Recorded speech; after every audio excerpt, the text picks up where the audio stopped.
What if the ancient gods had an HR department?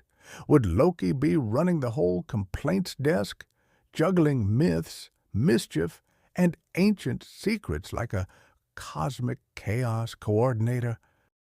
Step into the chaotic circus of Norse mythology, starring Loki, the trickster god who could prank giants, outsmart gods, and still make it look effortless.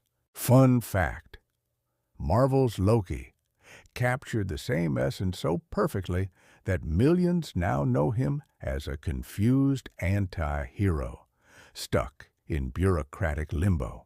But ancient Loki, he's far more complicated. Spoiler alert, mistletoe is about to become the worst plant in history. Son of the giant Farbauti and goddess Laufey, he's basically Norse mythology's its complicated relationship status. Picture this: a half-giant god walks into Asgard. Odin takes one look and decides, yeah, I'll make him my blood brother. Either Odin lost a bet or just needed someone to break the tension at divine meetings. In the pantheon, Loki had no job description, no temple, no cult. Just an uncanny talent for creating solutions through schemes so elaborate they'd make modern con artists jealous. Marvel got this right. Tom Hiddleston's MCU Loki also operates without clear purpose, bouncing between being Thor's rival, Asgard's shame, and eventually a god trying to find his glorious purpose. Both versions have same message. Loki is that god who contributes nothing but problems. The ancient texts describe him as the Aesir's calumniator and originator of deceits. Marvel just added a British accent and existential crisis. Loki's family tree? More like a family chaos tree. With his wife Sigyn, he had reasonably normal kids. But with the giantess Angerboda, literally distress bringer because subtlety wasn't invented yet, he fathered the Norse version of apocalypse insurance. First up, Hel, the queen of the underworld. Imagine being named after your own job title.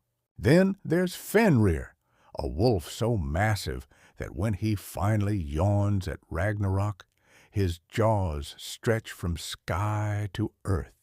And Jörmungandr, the world serpent, snake so long it circles entire earth like a scaly seatbelt. Safety first. This is home security, Norse edition.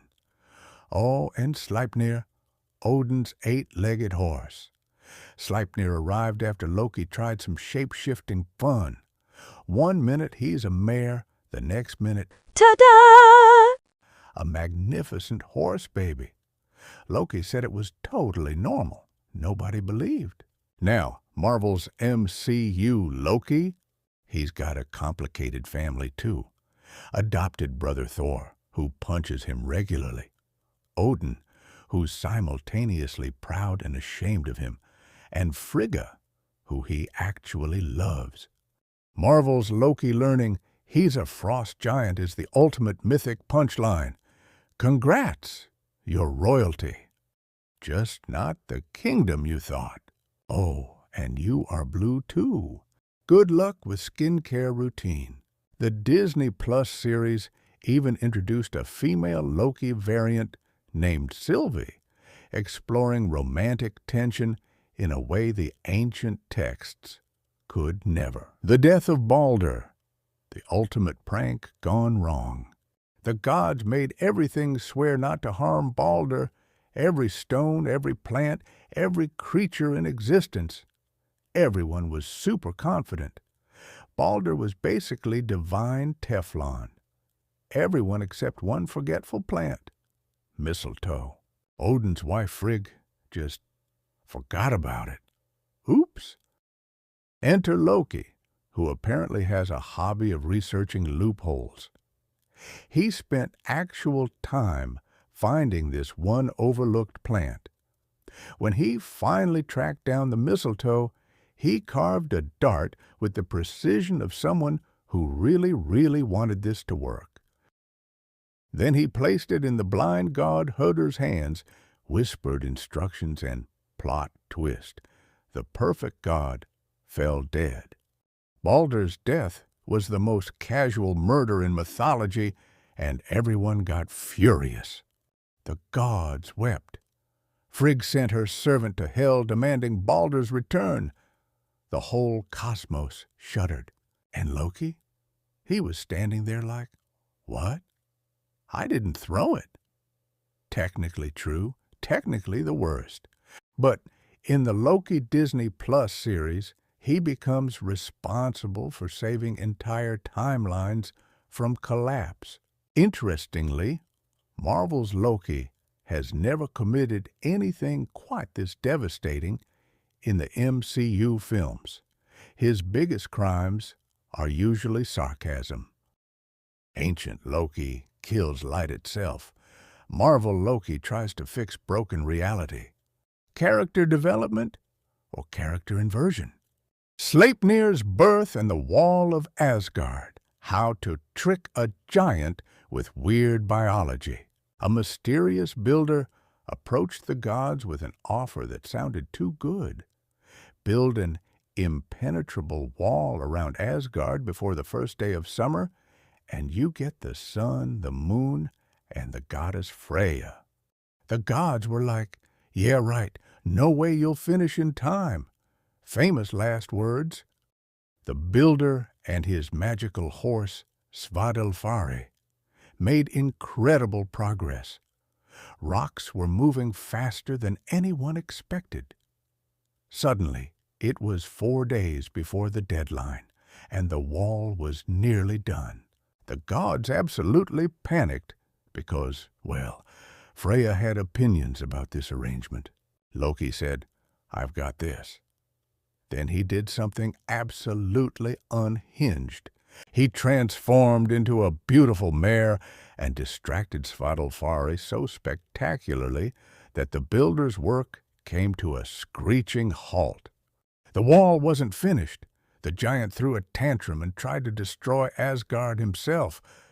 Thor smashed his brains in with a hammer. And Loki? 9 months later, he gave birth to Sleipnir, the 8-legged flying horse. The horse that would eventually carry Odin across the cosmos. Created by the most bizarre circumstance in mythological history. Marvel would never. The Flyting at Aegir's Hall, medieval roast battle, championship.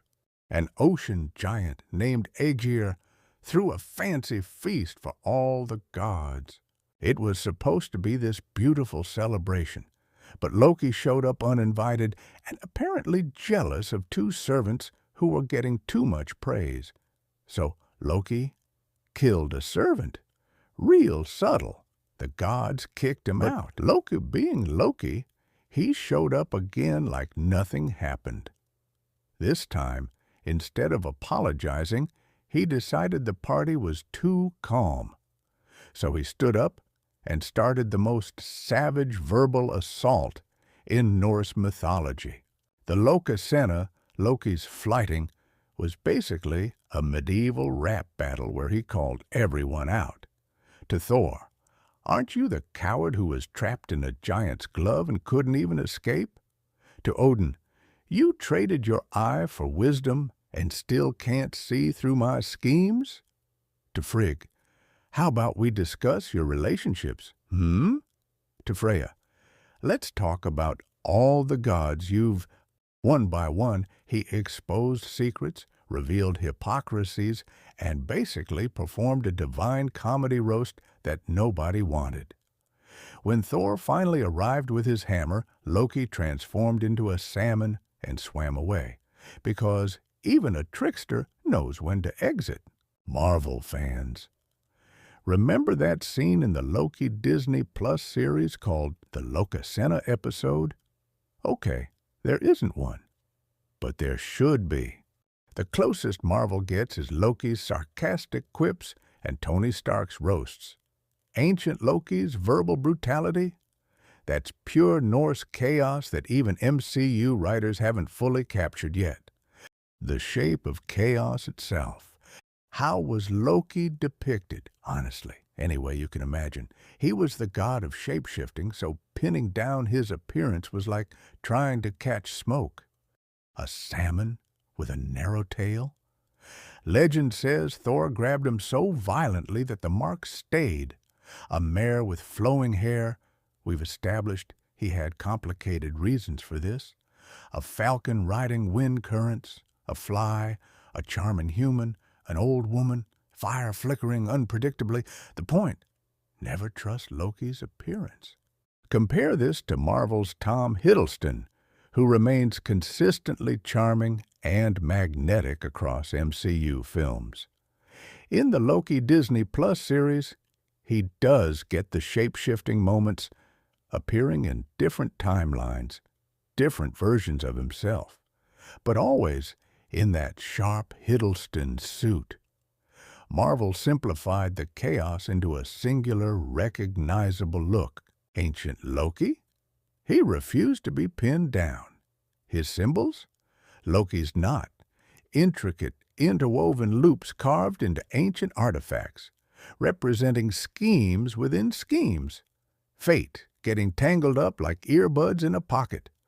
The Ouroboros, twin snakes eating each other's tails, the eternal cycle of creation and destruction. Fire, particularly in folk traditions.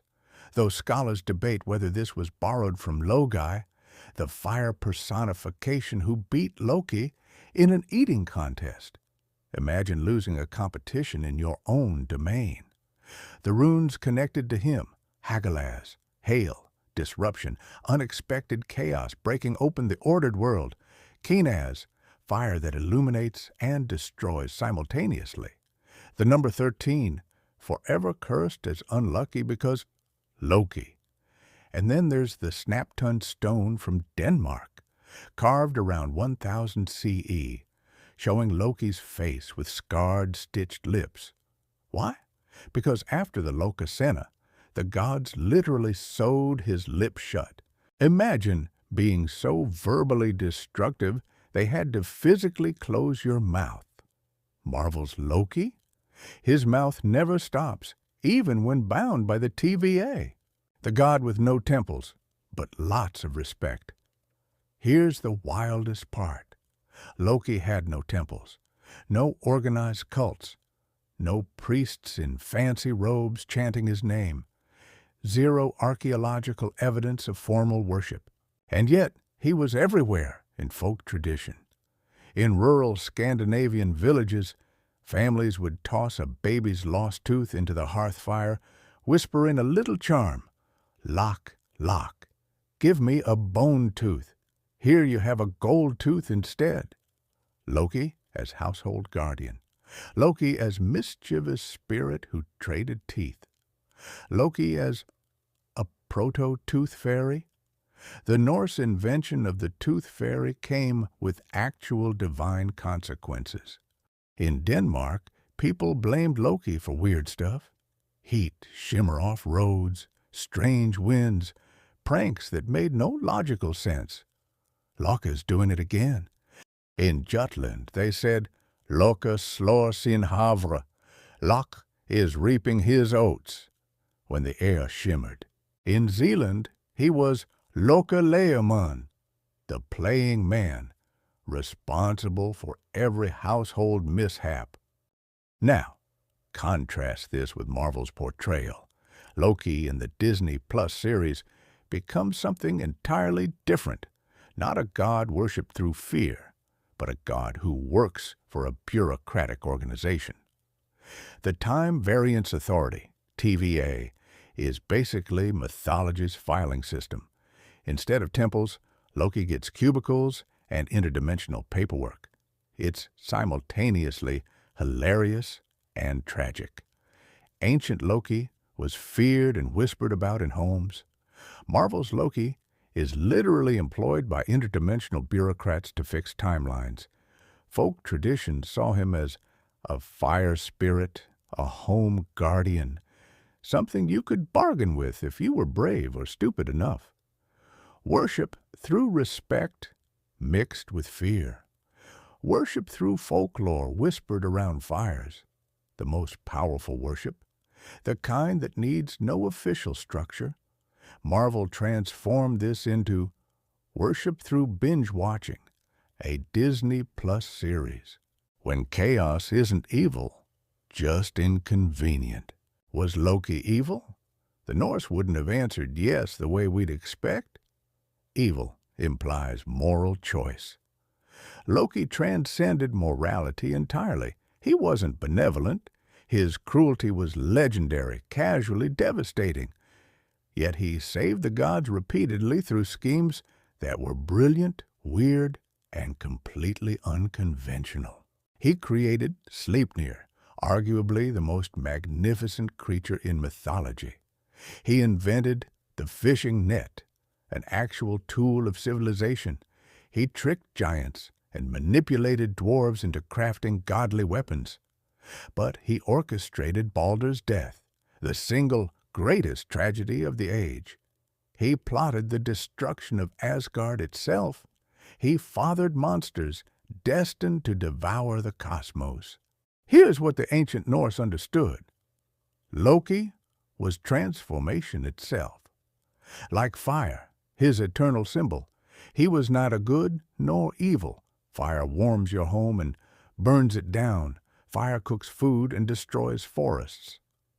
Loki operated on this principle, not from malice, but from cosmic principle. He was the disruption that the ordered universe secretly needed, even as it condemned him. Marvel's Loki, he's on a completely different moral journey.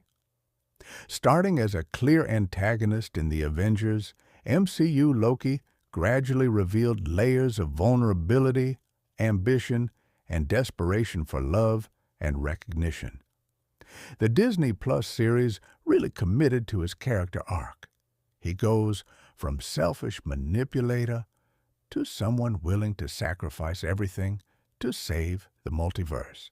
By Season 2's finale, Tom Hiddleston's Loki becomes the literal god of stories, holding the multiverse together. Ancient Loki brings apocalypse. Marvel Loki prevents it. Same trickster, opposite destinies. Scholars still can't agree. Modern scholarship has created some heated debates about Loki's true nature, debates that reveal how mythology shapeshifts depending on who's telling it. Controversy number 1, is he actually a fire god? Some scholars argue his association with flame came from confusion with Loki, the fire giant who defeated Loki in an eating contest. Imagine being confused with the one competitor who beat you. Others claim Loki is a fire deity, his essence flowing through wind and flame, untamed and destructive. The original texts don't settle this clearly, which means academics get to argue about it forever. Meanwhile, Marvel just decided to make him pretty. Controversy number 2. Did Christian writers turn him into a demon? Medieval Christian monks recording these pagan tales might have reframed Loki as a Norse devil, a prototype Lucifer, to make him scarier for Christian audiences. The original Norse might have held more nuanced views. His binding tale might not have been intended as eternal punishment, but as a natural cycle, or maybe they really did intend it as horrific torture. Scholars disagree spectacularly. The Disney Plus Loki series actually plays with this.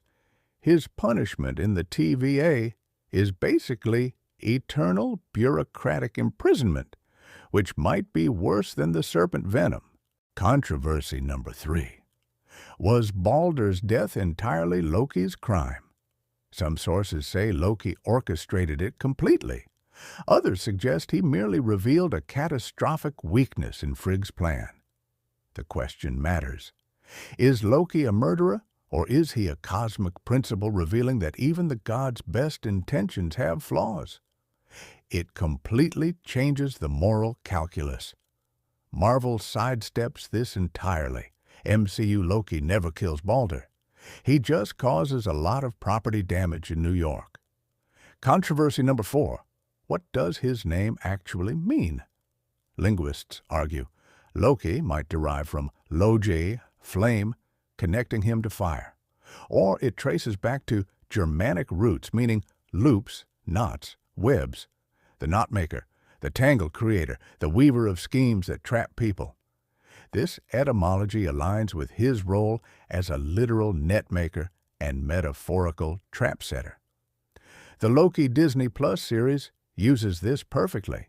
He's literally tangled in alternate timelines, trapped in loops, and creating temporal knots throughout the narrative. Bottom line, Loki remains mythology's greatest enigma. Every interpretation reveals something true and something incomplete, which is why he's so perfect for modern retellings. Loki escaped the icy fjords and conquered modern culture. His influence is everywhere. In Marvel Comics and the MCU films, Tom Hiddleston made Loki sympathetic, still cunning, still dangerous, but with layers of trauma, ambition, and complexity the original myths didn't explore. He started as a straightforward villain in the Avengers, then revealed depths in Thor, the Dark World, Thor, Ragnarok, and Avengers, Infinity War. But the real transformation, the Disney Plus Loki series, 2021 to 2023. This show took ancient mythology's shape-shifting trickster and dropped him into a bureaucratic nightmare called the Time Variance Authority. 2 seasons, 12 episodes, and suddenly millions of viewers who'd never heard of Norse mythology were obsessing over Loki's character arc, his relationship with Sylvie, female Loki variant, and his friendship with Mobius, Owen Wilson's jet-skiing obsession. The series finale hit different. By choosing to hold the timelines together instead of destroying them, MCU Loki achieved something ancient Loki never did: redemption. He became the god of stories, the literal holder of infinite narratives. Ancient Loki was bound and waiting for Ragnarok. Marvel Loki became the multiverse's custodian.